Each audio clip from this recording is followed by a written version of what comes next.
નવરાત્રી. ગણેશ ઉત્સવ પછી બાળકો સૌથી વધારે નવરાત્રી ઉત્સવની રાહ જોવામાં લાગી જાય છે. આવનારા તહેવારોની સાથે બાળકોને ઘરની સાફ સફાઈ કરવાની પણ ખૂબ જ અગત્યની હોય છે. એમ જ ગટ્ટુ અને ચિંકી મમ્મીને કામમાં સાથ આપવા લાગ્યા. ગટ્ટુ ફ્લાવર પોટ સાફ કરતા કરતા સુંદર મજાનો ગરબો ગાવા લાગે છે.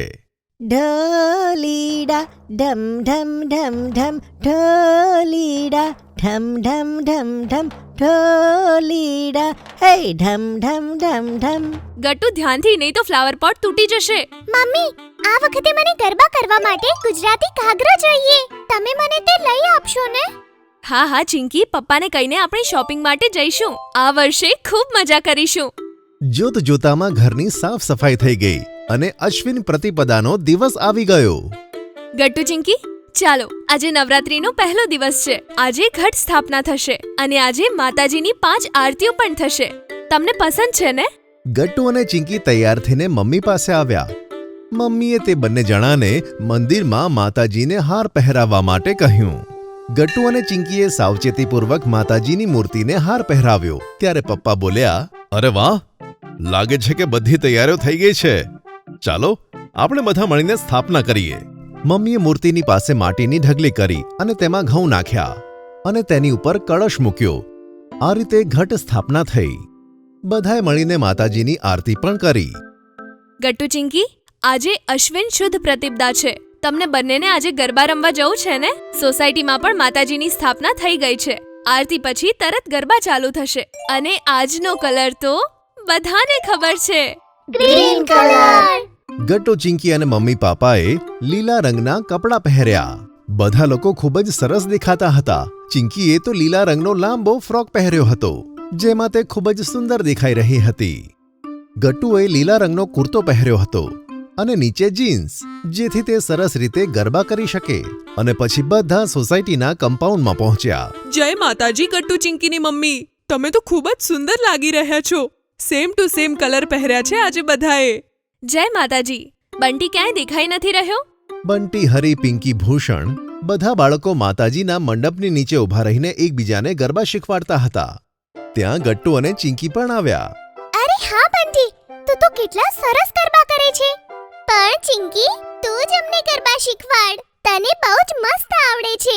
ચિંકીએ ધીમે ધીમે બધાને ગરબા કરીને બતાવ્યા. ચિંકી પોતાની આસપાસ 2 વાર ગોળ ફરી અને તાળી વગાડતા નાચવા લાગી. પછી ચિંકી 2 વખત ઉછળી અને ગરબાનું મોટું ચક્કર લગાવ્યું. આ વખતે ચિંકીએ ખૂબ જ સરસ ગરબા કર્યા અને બધાએ ચિંકી માટે ખૂબ જ તાળીઓ વગાડી. વાવ ચિંકી, તે તો આટલો હેવી ડ્રેસ પહેરીને પણ ખૂબ સરસ ગરબા કર્યા. તો જરૂર ઘરમાં ગરબા કરવાની પ્રેક્ટિસ કરતી હોઈશ. હાસ તો, પણ મારા કરતા વધારે ગટ્ટુ આખો દિવસ ગરબા કરે છે. ગટ્ટુને ગરબા ખૂબ જ ગમે છે. અમને પણ શીખવાડ્યા કરો ને તમે બંને. અરે, હું તો ઈચ્છું છું કે નવરાત્રી 9 દિવસ શા માટે દરરોજ હોવી જોઈએ, જેથી આપણે બધા મળીને દરરોજ આ રીતે ગરબા કરી શકીએ. ચલો બાળકો, આરતી કરી લઈએ, તે પછી ગરબા શરૂ થશે. સોસાયટીની દેવીની પણ આરતી થઈ. પ્રસાદ વહેંચવામાં આવ્યો અને મ્યુઝિક સિસ્ટમ પર ફેમસ ઇન્ડિયાના ગીતો વાગવા લાગ્યા. બધા બાળકોએ એક વર્તુળ બનાવ્યું અને ગરબા કરવા લાગ્યા. આ રીતે બાળકોએ નવરાત્રીનો પહેલો દિવસ ખૂબ જ એન્જોય કર્યો. પછીના દિવસે બાળકોએ લાલ રંગના કપડાં પહેર્યા, કારણ કે આજનો રંગ લાલજો હતો. મમ્મી, તમે પણ લાલ સાડી પહેરો અને આજે તમે મોટા પણ ગરબા કરશો. અરે ચિંકી, તમે લોકો ગરબા કરો છો તો અમને સારું લાગે છે. તમને જોઈએ તો અમારું મન ભરાઈ જાય છે અને અમે પણ સમજીએ છીએ કે અમે ગરબા કરી લીધા. બોલતા બોલતા મમ્મી હસી પડી. ત્યાં ગટ્ટુ આવ્યો. તેણે લાલ કુર્તા પર ધોતી પહેરી હતી. તેણે આજે ઘણો સારો લુક બનાવ્યો હતો. મમ્મી, બતાય ને હું કેવો લાગી રહ્યો છું? ખૂબ સરસ બેટા, પણ તું ધોતીમાં ગરબા કરી શકીશ ને? મમ્મી અને ચિંકી બંને હસી પડ્યા. સોસાયટીના કમ્પાઉન્ડમાં બધા બાળકો લાલ રંગના કપડાં પહેરીને ભેગા થઈ ગયા. પહેલો રાઉન્ડ બાળકોનો થયો. બાળકો પૂરજોશમાં ગરબા રમવા લાગ્યા. હવે મોટા લોકો પણ અમારી સાથે ગરબા રમશે. ચલો, અમે બાળકો અંદર રાઉન્ડ બનાવીશું અને મોટા લોકો બહાર રાઉન્ડ બનાવીને રમશે.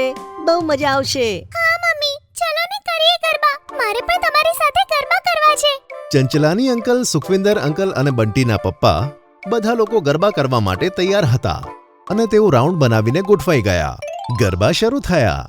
બધા મોટા લોકો પોતપોતાની રીતે ગરબા કરવા લાગ્યા. ગટ્ટુ અને ચિંકીના મમ્મી પપ્પા પણ ગરબાના ગીતો ઉપર નાચી ઉઠ્યા.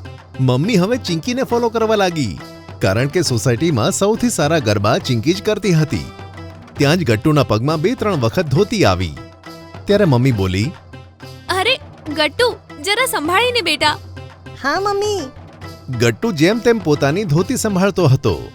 આજનો છેલ્લો રાઉન્ડ પણ પૂરો થયો. જોત જોતામાં નવરાત્રિના 8 દિવસ પૂરા થઈ ગયા અને આજે નવરાત્રિનો છેલ્લો દિવસ હતો અને આવતીકાલે દશેરા.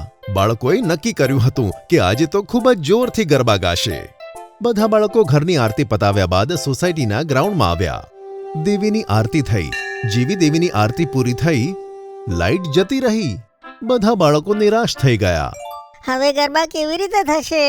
અરે ના, આજે મારું ડ્રેસિંગ ખૂબ જ સરસ છે અને લાઈટ જતી રહી. પપ્પા કંઈક કરો ને. હા, જોઉં છું બેટા. ચલો ચંચલાની. થોડી વાર પછી બંને જણા ઉદાસ થઈને પાછા આવ્યા. ત્યાં પપ્પા બોલ્યા, બાળકો, કનેક્શનમાં કોઈ પ્રોબ્લેમ નથી, લોડ શેડિંગ છે. અરે ના, ગરબા કેવી રીતે થશે? ત્યાં જ ચિંકીએ ચપટી વગાડતા કહ્યું, તું તો હંમેશા ગણગણીને ગરબા કરતો હોય છે ને. આપણે બધા પણ તેવું જ કરીશું. ગટ્ટુ, શરૂ થઈ જા. ગટ્ટુએ જાતે ગાઈને ગરબો કરવાનું શરૂ કર્યું.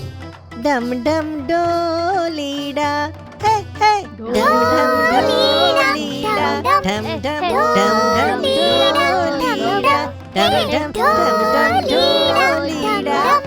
આ રીતે બધાએ સાથે મળીને ગરબા રમ્યા. સોસાયટીના લોકોએ ઘણા સમય સુધી લાઇટ વગર ગરબા કર્યા. બધા થાકી ગયા અને રોકાઈ ગયા. બોલો માતા કી જય! બોલો અંબે માત કી જય! જયકારા શેરાવાલીનો, બોલો સાચા દરબારની જય! અરે જુઓ, લાઇટ હજી સુધી નથી આવી, પણ આજે 9મી છે, નવરાત્રીનો છેલ્લો દિવસ. જે રીતે નક્કી થયું હતું, આ વર્ષે પણ આપણે ગરબાના બેસ્ટ ડાન્સરને પ્રાઇઝ આપીશું.